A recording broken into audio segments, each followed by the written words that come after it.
What's up, everybody, and welcome to Sinister Street, the YouTube channel where we will be reviewing some awesome horror movies. And the movie we are going to review today is A Nightmare on Elm Street. I'm your host, Ghosty, and this is my co-host. Hi. That's OccultDuelist, or Kevin. I don't know, how would you like to be spoken to, I guess? Kevin. Kevin. It's my name after all. Yep. So, A Nightmare on Elm Street, a classic, of course. Wes Craven, Robert Englund. Tell me about it. Yes. Well, after it was released in 1984, it immediately became a classic. With 9 movies in total, including one crossover with Jason, as well as a reboot released in 2010. Epic. Well, I guess, did you read that from, like, Wikipedia or something? No, I know that on the top of my head. Okay. Well, indeed, it is a big franchise, a classic. Of course, you can name it with the other big slashers like Freddy, Jason. Freddy, Jason. And of course, the Texas Chainsaw Massacre, everything. A big franchise. And we thought it was a great one to start off the review series. Now, you might have already noticed this isn't really a super professional thing. We just kind of talk about it. We go through the movies. We want to keep it a little on the down low, I guess. So yeah, what should we cover first? We could talk about the start of the movie, because I thought it was really interesting. Same. Of course, it's the very first thing you see is how Freddy creates his weapons while he's still alive. Is really interesting, the iconic claws. And another thing I really liked about his first appearance, just before we get into the film itself, I mean, I don't really feel like I have to say this, but spoilers incoming. If you haven't seen this movie, go watch it. I mean, it's kind of weird if you haven't seen it already, but we will be talking spoilers in this video. Back to the opening credit scene. I mean, it is a credit scene. You see the credits roll by or show up, and I love that you see Tina getting chased by Freddy, but you don't really see Freddy at all. So it keeps the mystery around the character, which I really like. Another thing with the fact that he's chasing Tina instead of Nancy, making it seem like she's the protagonist rather than Nancy. I thought it was a unique way of portraying that. Yeah, it's really cool because, of course, Tina wakes up and goes to talk to her friends about it at school, and one of them is like, "Oh, I had like the same dream." In the end, it turns out like that, and the other two are like, "Well, that's just bullshit. That's not really a real thing. That you guys had the same dream, you're scared of the same thing. It's really unlikely." Which is, I mean, it's kind of good to have these different characters in a movie, like the skeptic characters and the characters that instantly believe it. It really creates a cool dynamic between them. But yeah. I also like the actual characters in the movie. It's a bit different from others because it seems like these characters have an actual likable personality rather than the party teddy. Yeah, you get the idea. Okay. Sorry if it just got cut abruptly. Someone walked into my room. We were, yeah, of course. We've been having the fucking worst week when it comes to recording, because we've been wanting to record this fucking video for literally a week, I think, and every time it just gets delayed. I mean, sometimes more justified than other times. Like, he got a new mic, which hopefully you guys like, and other times shit just doesn't work, like OBS or whatever. But let's continue. It finally works. The characters. The characters. Yeah. Obviously. Like you were saying, the characters are a lot different than most slashers. Like you said, the most of them are just like dumb guys and girls who just go to parties and fuck and do everything like that and then get killed one by one. But these characters are actually more intelligent and try to attack the slasher himself in the end, which is pretty unique, I'd say. I mean, the guys weren't really the smartest, I'll give them that. Yeah. But still, they feel like they're actual people and not just people that were written just to be killed off. Yeah. I mean, who would you say is your favorite character from the bunch? I mean, you're talking about the humans or Freddy? Because Freddy, I guess the main characters.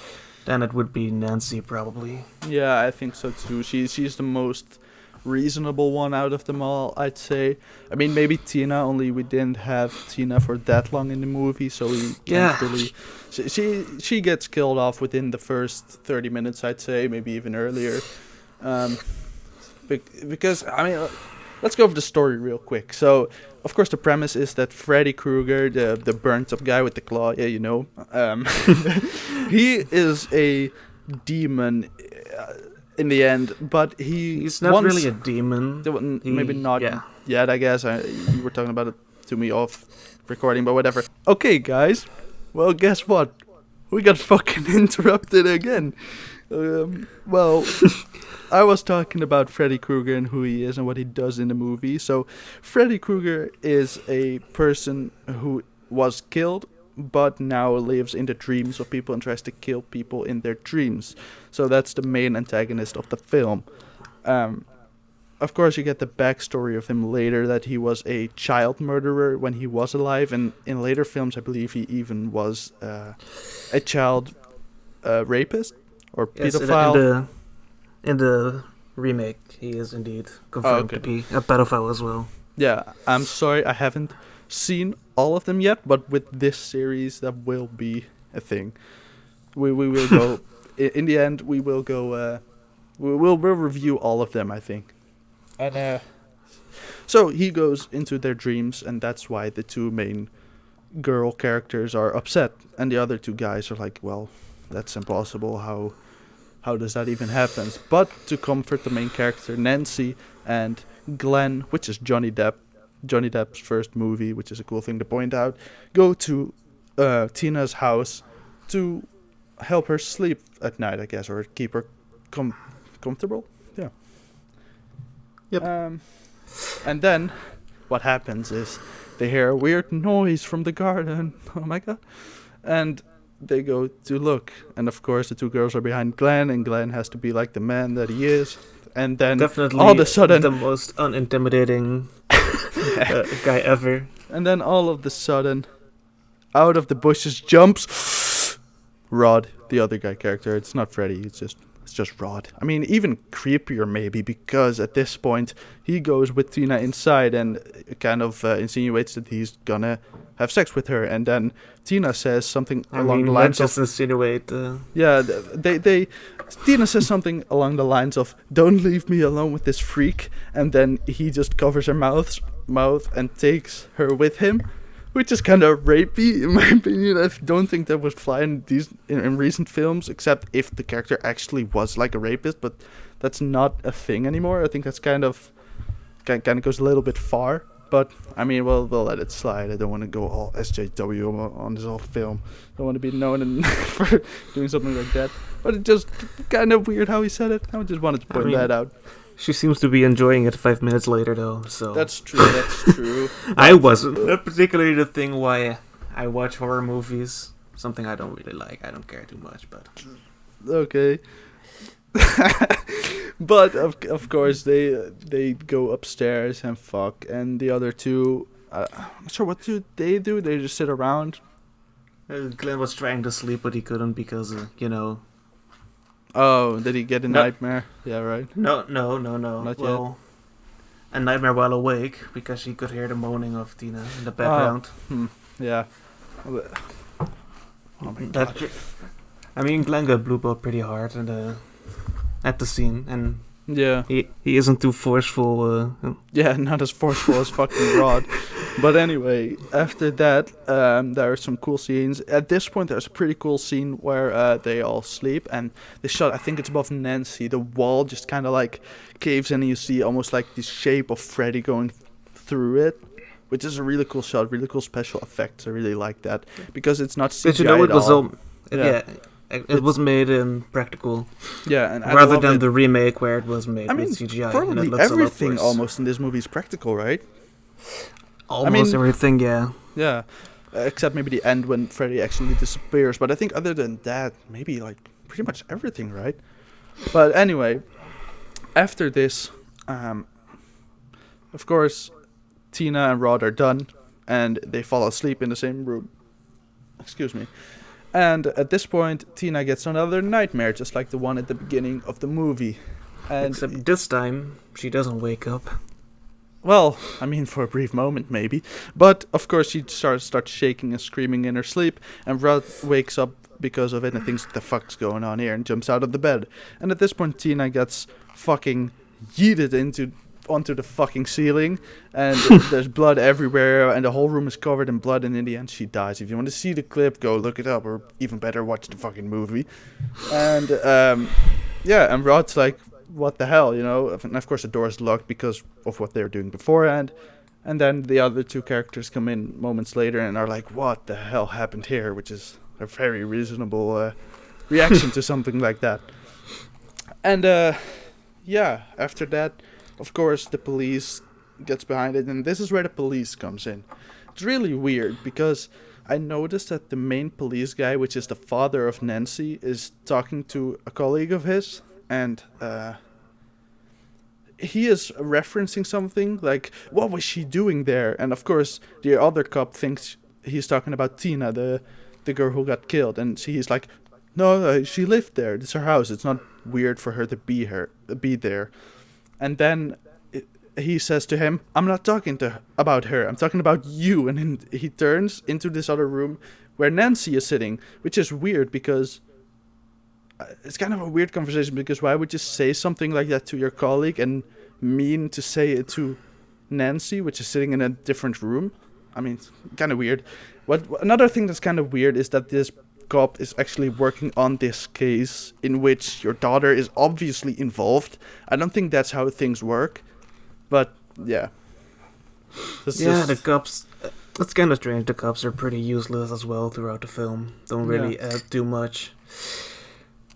Yeah, but yeah, anyway, of course the police thinks it's Rod did it because Rod was in the room when she died, but Rod swears it was not him, but he gets captured anyway and thrown into a jail cell, which I guess is reasonable because in a real life situation he is a suspect, so of course it's logical that he gets help.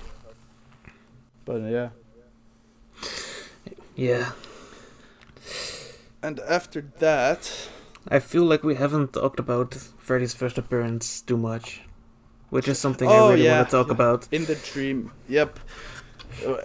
Really strange. I mean, I think 40-some or 30-some years ago, it might have been really terrifying to see what was happening, but I think it's kind of goofy these days when you watch it back, because Freddy just... he does some strange things in the dream of Tina, because in the dream, kind of the same thing happened with Rod, where Rod jumped out of the bush, and this time it's of course Freddy, because Tina walks outside, finds Freddy, and Freddy does some dumb shit. Freddy, the first time you really see him, I believe, is where he has these long ass arms sticking out, and I'm talking like 4 or 5 meter long arms. It's really it's kind of ridiculous. And then he just chases her for a bit, and then at one point Freddy's like, hey Tina, look at this, and he says that he cuts off his 2 fingers and this greenish yellow shit shoots out, and it's just pretty. He looks so proud when he does it too. I feel like the first time he appears is rather comedic. Yeah. I mean, in the first movie, Freddy isn't as comedic as he is in later movies, where he becomes way more cartoonish. Well, maybe they saw that with this one, the response. Maybe people thought it was more funny because, of course, we weren't alive when this movie was actually released, so I'm not really sure how the perception was or the reception was of the movie at the time, but maybe they saw like, oh, they like it when he's a bit more goofy, we'll implement that more in later movies. I mean, maybe that's something that happens. I'm not sure. I mean, it worked. Yeah. Freddy is one of the more unique slasher villains. Yeah. Not only because of his weapons, but also because of his personality. Yeah. And I think that scene, well, kind of goofy. I think it portrays him well. Yeah, there's a later scene which is pretty funny, which we'll get to. There are a couple, actually. But okay, after Rod gets thrown in jail, let's see. I guess Nancy gets sent to school. Or no, she doesn't get sent to school. Her parents want her to stay at home because of everything that happened with Tina, which is understandable. But Tina is like, I don't want to get my mind on these things. Tina's dead. Oh shit! I mean Nancy. And Nancy, of course, also having had the dream, with Freddy and kind of figuring out in her head what's going on, she doesn't want to fall asleep because she knows she could die that way. But she goes to school anyway because she thinks that would get her mind off things and keep her from falling asleep. Well, that didn't work out because she fell asleep at school. Which makes one of my favorite scenes in the movie. It's a pretty cool scene. Yeah. The invisible Freddy pulling the body bag of Tina away. Yeah. Because when she falls asleep, of course, she dreams, and like you said, the body bag of Tina shows up and gets yoink, and leaves a blood trail. And Nancy in her dream follows the blood trail, and at first she how do you say it? She comes across this hall monitor person. It's like, do you have a hall pass? She says, and she's like, fuck your hall pass. Yeah, and then as she walks by, she turns around and it's Freddy. Well, not obviously. Yeah, and then she walks further. She's like, what the fuck? And follows the blood trail, and somehow gets into the boiler room, I believe, of Freddy, where she finds Freddy.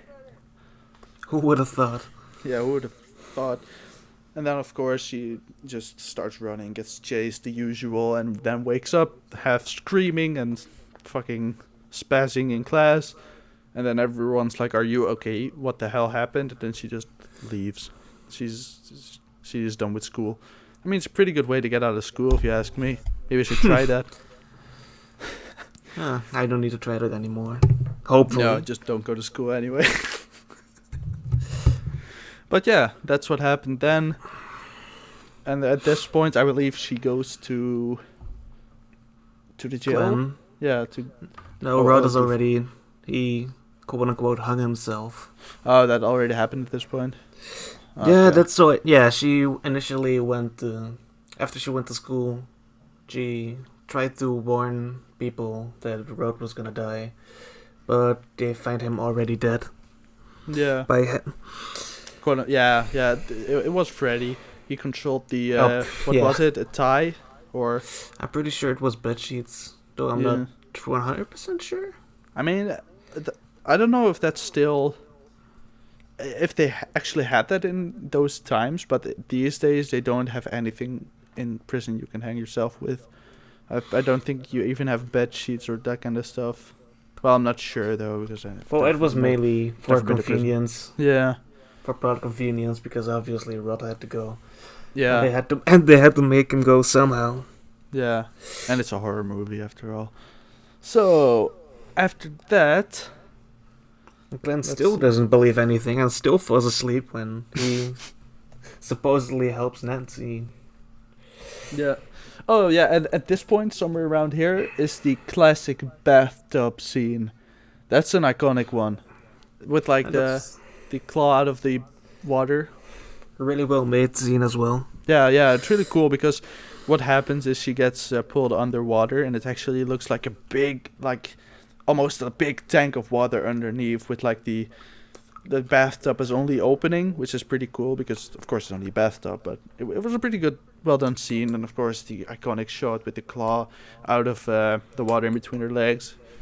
It's awesome.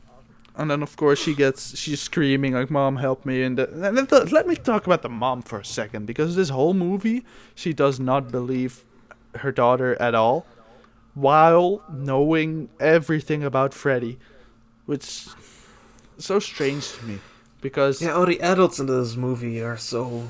yeah, I don't know. They just don't give a damn. yeah. Let me just skip ahead for a bit because at one point in the movie, Nancy talks with her mother about Freddy because she went to a sleep doctor or whatever, and she got the Freddy hat or what do you fedora with her from the dream. They're all like, huh? How did you do that? But they still didn't believe her, which is very strange to me because you don't just pull something out of thin air, and she just quite literally did. And then, of course, Freddy and they bicker a bit back and forth, and then the mother's like, okay, I'll tell you about Freddy Krueger. And she still doesn't believe her for some reason. She's like, he is dead, he can't do anything, but she has pulled a fucking fedora out of her dreams, out of thin air. How that doesn't happen? Like, bruh. I mean, all her friends were dead at that point, and that doesn't just happen either. Yeah, I mean, you think the police force at least, like, puts all of this together and is thinking something more is happening, but it doesn't. And then the mother goes to talk about Freddy Krueger and what he did, that he was a child murderer, and that they killed him in... was it the boiler room? Did they kill him there? Or was it just... yeah. They basically set him on fire in the actual school, as if I remember correctly. I know what happened in the remake. Oh, well, no, well, anyway, it doesn't matter. I don't know where exactly it happened, but anyway, he got burned to death. Yeah. But, and then she fucking, out of a old, like, I don't even know what, she pulls out the actual claw glove of Freddy, which I feel like is more traumatizing to Nancy. I mean, it should be at least. She's like, oh, what's that? Oh, she's like looking at it in awe almost and not really in shock. But at this, she still doesn't believe it. And the fucking worst thing, because at some point, later in the film, after this, Nancy wants to go to Glenn, or she has a plan with Glenn to kill Freddy, and the mother fucking locked the house down with like bars on the windows and everything so she can't get out, which is so strange. Like, why? Well, blood convenience. And then there's the scene with Glenn that Nancy tries to call him, and her parents tell her to fuck off. Yeah. She has this plan with Glenn, like, okay, I'm gonna go to sleep, and when I grab him, you wake me up, so he's in the real world, just like they had before. And of course, when this is a little bit before what you were talking about, of course Glenn falls asleep and it doesn't work. But then they want to try it again later, and he really needs to help this time. But of course, he is in his room, and they called earlier, and they're like, yeah, okay, fine. And Glenn still isn't really like believing it 100%. I feel like, and of course he fell asleep. Nancy calls him. The parents pick up and tell her indeed to fuck right off. But and then some Evil Dead shit happens where he gets gets sucked into a giant hole with a blood geyser coming out. Yeah, but that's also a very cool scene. He gets pulled into the bed with the TV and everything, and there's this fucking stream of blood shoots out onto the ceiling, and the whole room is filled with blood. They really like rooms filled with blood in this movie because this is the second time. I really like the way that they did it as well. Yeah, it's really cool. And then, of course, the parents see that, and then the police go there to investigate and whatever. And then Nancy's like, oh, nice, the police is here. They can take the role of Glenn. I believe she doesn't really know about what happened to Glenn at this point. I'm not sure. But she calls her dad and is like, okay, now you do it. You wake me up with Freddy and we'll get him. Yeah. And the dad is like, you're crazy, the fuck, we're not doing that. But of course says yes because it's his daughter and just wants her to sleep. And he says to a colleague cop, like, you go watch her or something like that. And of course he doesn't do it because the cops are useless in this movie. But yeah, then Nancy tries it anyway, and it's kind of strange how this happens because she goes into the dream and she gets... This is kind of confusing to me because she wakes up without grabbing him. So you would say she does not have him in the real world, but she wakes up alone, and he is there anyway. So is Freddy Krueger like a dream-only figure, or is he also in the real world? Once you pull him out, he will appear in the real world like his fedora did in the scene earlier. But she never pulled him out, though. And she grabbed him. Yeah, but not when she woke up. I believe she woke up without grabbing him. So that makes me question, is that moment when she wakes up actually real or not? Yes. Okay. Because, okay. Well, what then happens is Tina has put all these traps around the room, and they go full on Home Alone. You really like to call Nancy Tina, don't you? Ah, fuck it. It's like the third time. Yeah, she just has some Home Alone traps, except... Yeah, they go all out fucking Home Alone. And it's really cool because... It's really weird because Freddy, like, up until this point, is like this almighty powerful being which almost can't be stopped, and then right here he just falls down the stairs and he just gets wrecked by everything. It looks really funny to me. Yeah, Freddy is like, he is so menacing in the dream world, but he can't do shit if he's in the real world. Yeah, and at this point I believe the mother went to sleep upstairs, I think. Yeah, well, she got burned to death. Yeah, because Freddy ran there and she started... what did he do? He just sat on her or something? She burned. She fell into the fucking abyss. Yeah, the bed kind of caved in and went... kind of weird. And it almost looked like Freddy was dead there as well. And of course, at this point, the police officer is in the dad police officer actually is in the room as well. And they're like, oh... He must be dead. And then, of course, he wakes up again. I mean, of course. It's a slasher. Yeah. And then they kind of go with... of course, it's a bit of the other way around, but they kind of use the It 2 effect where they're like, oh, you're nothing. You have no power, no energy. You can't do anything. And then he just dies. I think it worked a little bit more here than in It Chapter 2, but maybe if we ever do a It Chapter 2 review, I'll let my frustration about that movie out. But then he dies. And then there's the infamous ending scene. Yeah. Oh, fuck. No, dude. We forgot the best scene. So, like, at the point where she calls Glenn to get this final plan working, she gets told to fuck off by the parents, right? And she just, out of the anger, pulls the phone out of the wall and then puts it on her bed and it's like, oh shit, what if Glenn calls? And then the phone rings, she's like, huh? I just pulled it out of the wall, and that happened, and she picks up. And of course it's Freddy, and she says, I'm your boyfriend now. And then this tongue comes out of the phone. It's the best ever, dude. Oh, I can't believe we forgot that. But I'm your boyfriend now, Nancy. And then he just starts licking her out of the phone. This looks ridiculous, and it is. But it's awesome. It also hints at the fact that he is, in fact, a pedophile, rather than just the murderer. How old are the characters in this movie? Like 15, maybe? Something like that? No, they're around the age of 18. Ah, okay. But not when they were initially... Well, when Freddy was still alive, and he targeted them. But it's... His backstory with that stuff isn't really revealed as much, or at least not in the first movie. In the remake, it's made a lot more explicit. Yeah, shock value and things, I guess. Yeah, but we're not...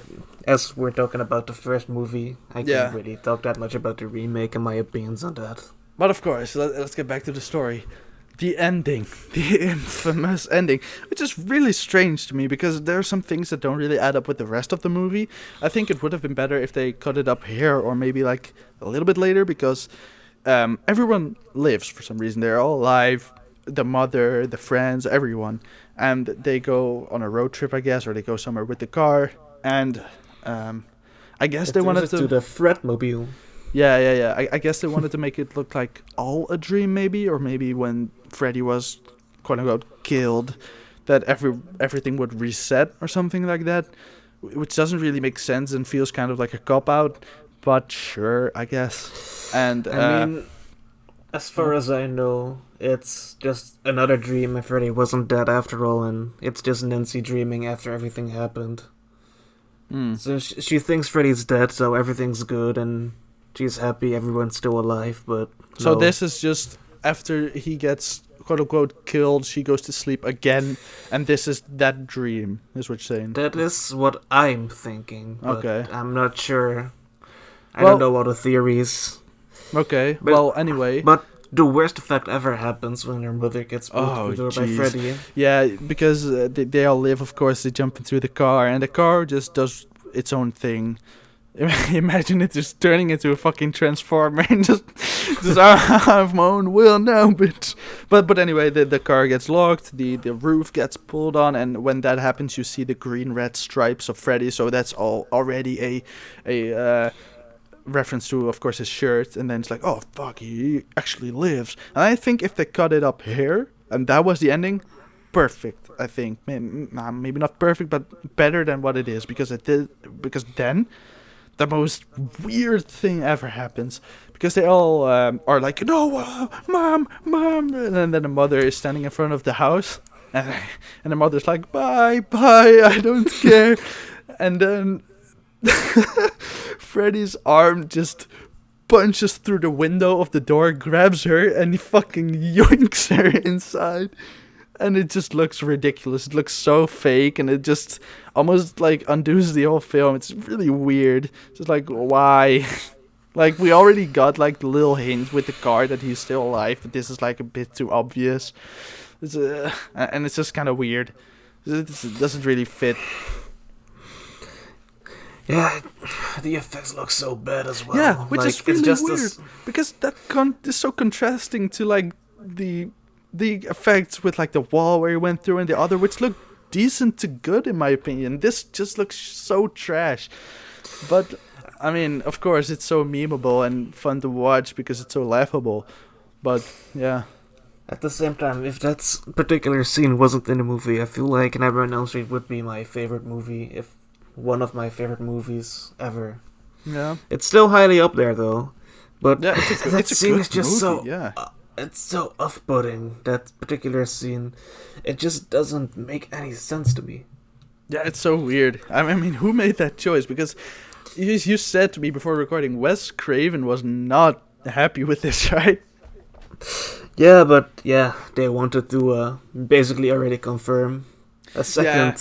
Yeah, that's it, 100%. Like, yeah, let's put this in there. So the people are like, what? Oh my god, there's gonna be a sequel. He's coming back. Oh, it has to be. But I think they could have achieved that with only the car. I think. And you know what they then did? They made a second movie without any of the characters.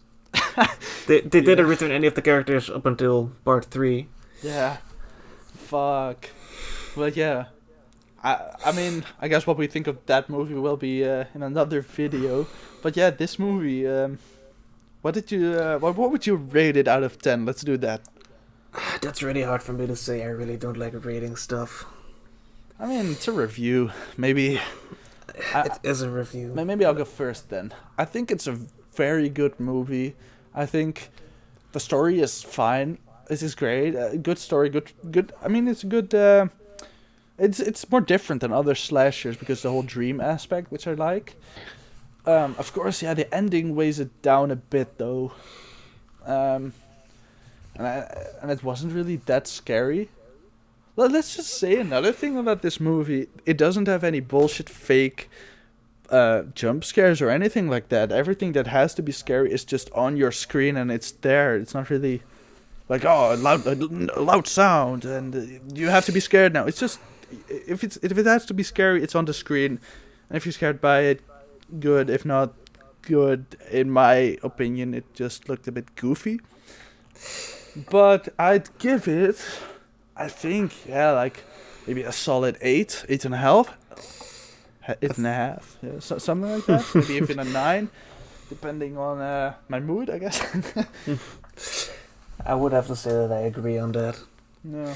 In terms of horror movies, or slasher specifically, it's definitely up there with my favorites. It's Probably really with good the famous slashers, it is definitely my favorite. And that's just because of the movie.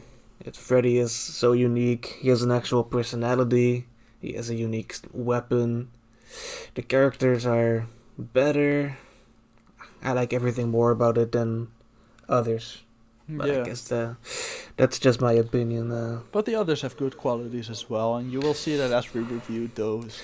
But of Definitely. course, every movie has good things, bad things. For me to give something like a 10 out of 10, it would have to be a really good movie. And I think every movie has some flaws to some extent. So I don't think I'll ever give like a movie a solid 10. Maybe like, I don't know, Lord of the Rings or something. But I think I could even think of some things I don't like about those. But yeah, A Nightmare on Elm Street, a classic for sure. So I guess that was it, maybe? Do you have anything more to say? Nothing special, but I guess if you enjoyed, you can look forward to future films where we will eventually be reviewing on other movies, as well as the rest of the Nightmare on Elm Street franchise, where you can see the quality of the movies go down as we go further into the franchise. Yeah, and another thing I wanted to say real quick, not really related to the movie, but of course this is the first episode. The episodes will also progress and get better. Maybe it was a bit awkward in the beginning, but I think this episode, especially the second half, went pretty well.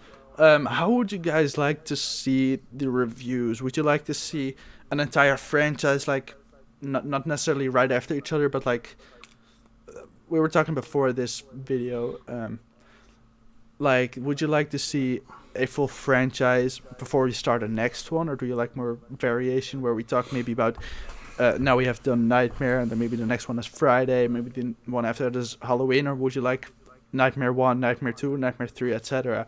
Maybe like some hints on how would you like to see the format of these reviews. It's always good to have fan input on these things. Or fan, I mean, how could you be a fan of this? I mean, I'm already thankful if someone made it this far. But yeah. Yeah, like Ghosty said earlier, we already were discussing this before. Yeah. And my idea was to just have one franchise and then the next week either another franchise or just a one-off movie, and then just go back and forth, like one week a franchise, then the other. Yeah, like every other week, like one franchise, or yeah. I mean, how frequently would you like to see the same franchise is kind of the thing, because I feel like if it's a bad franchise or something, not saying this is a bad franchise, but let's say like Wrong Turn or something, which is not really a very good one but a fun one, would you like to see like well I mean, if it doesn't get received probably by the let me just rephrase that whole thing. Let's get this part out. Speaking is hard, yes, even though I did it a lot in this video, I feel like yeah, I barely talked at all. I'm sorry about that. I just don't know what to say. I haven't. Maybe I just ramble on a bit too much. But, yeah, that as well. You're an experienced YouTuber. Oh. Well, what I was trying to say, would you like to see more frequent videos of the same franchise, or would you like to see more variation? Because if it's a bad franchise, there's a whole lot of bad videos in a row. Well, I mean, on the other hand, if it's a bad franchise, it doesn't necessarily mean the video about the franchise is bad, because I feel like we could talk a lot of shit about some movies, and I think if it's a bad movie, we can have a lot of fun about it. Everything on this channel is still pretty early on. We honestly really don't know what we're doing. Yeah. I don't, at least. Well, we'll see, and maybe I think we've talked enough. Let's close it out. Yeah. I hope you guys enjoyed it. If you'd like to enjoyed it, yes. If you'd like to see more of these silly discussions / reviews, leave us a sub. We'd really appreciate it. And of course, like it, and leave us movie suggestions in the comments if you have any you'd like to share. Yeah, I guess that's it. See y'all in the next one, and don't forget, I'm your boyfriend now, Nancy.